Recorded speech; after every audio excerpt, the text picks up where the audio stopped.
From the Caribbean News Desk, the morning edition. Good morning. I'm Denis Chabrol. And I'm Kendol Morgan with the latest from across the Caribbean. Dutch St. Martin voters are going to the polls today to elect a new government.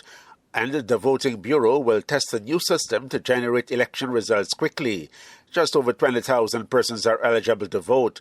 There are 9 political parties and 116 candidates. Chairman of the Central Voting Bureau, Natalie Tackling, says a new electronic system is being used to provide preliminary results as early as possible. Because this is the first time that we're testing this software, we're running it in tandem with the regular manual way of doing things to be able to double check and cross-reference. We don't want to be completely reliant on a new software that indeed we are testing now for the first time.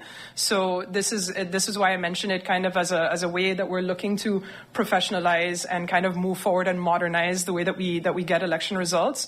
But this is the first time that we're testing it. The leader of Trinidad and Tobago's governing People's National Movement is disappointed that the opposition United National Congress, UNC, has not participated in the country's constitutional reform process. Dr. Keith Rowley, who is the Twin Island nation's Prime Minister, made known his position at the special PNM Convention on Constitutional Reform. I'm a little disappointed at this stage to say that the group of people who are in fact an arm of the government and the parliament under the leadership of the UNC, I am disappointed that the official opposition chose up to this point to not participate in this process.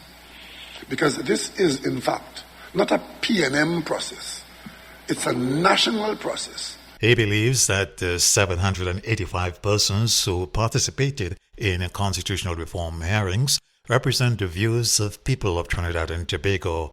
The PNM leader, however, says there is an opportunity for all stakeholders to participate in a national conference on constitutional reform after a public education drive. And we are hoping that we can have that national forum after this period of public education, which the Ministry of Government Communication and the committee can engage in, and look at maybe the first week in November to have that national forum where people like us, the PNM, can go to the national forum, other political parties and any delegates, a delegate body that comes to this conference, bringing to it the position of the various entities.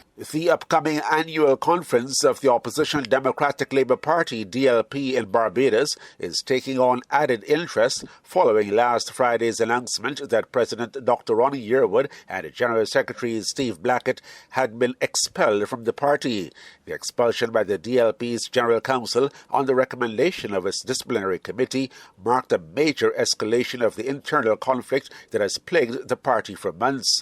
The party's interim leadership has earlier said they hoped the conference could mark a turning point and provide an opportunity for a show of unity. Meanwhile, political analyst Peter Wickham has expressed some surprise with President Yearwood's removal. I think that the expulsion is regrettable. I think that Yearwood's conversation and his messages and so on could have been managed for an integration of him back into the situation and the Democratic Labour Party. But more importantly, for him as a politician, I think that he has a future in politics, and I believe that after the next election, the Democratic Labour Party would need Yearwoods and people like Yearwood, bright young people with a political future, to be able to shape their politics going forward. Disaster officials in Bermuda are reporting that there was no significant damage despite a prolonged battering from Hurricane Ernesto over the weekend. The hurricane, however, left thousands of residents without electricity and caused temporary blockage of roads from fallen trees. Lyndon Rayner of the Disaster Risk Reduction and Mitigation Team says cleanup is well on the way. We are in a very good spot. We had no adverse reports of any injuries or major infrastructure damage to our properties. I think most people may have just suffered from flooding, which probably should be expected with the amount of rain that we had prior to the onset of Hurricane Ernesto and then during the storm itself. Grenada held a weekend of activities for its returning Olympians who won an historic 2 medals at the just-ended Paris Olympics. The Governor-General and Prime Minister led a welcome home delegation at the country's Morris Bishop International Airport on Saturday, and this was followed by a motorcade through several communities yesterday.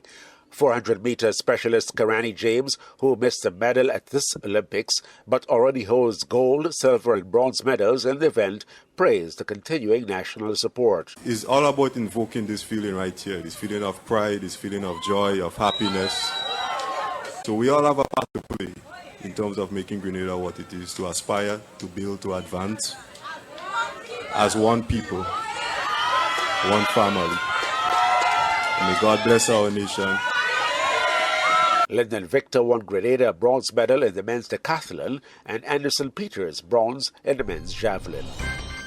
This has been the morning edition from the Caribbean News Desk. You may contact us by phone or WhatsApp on +592 700 9293.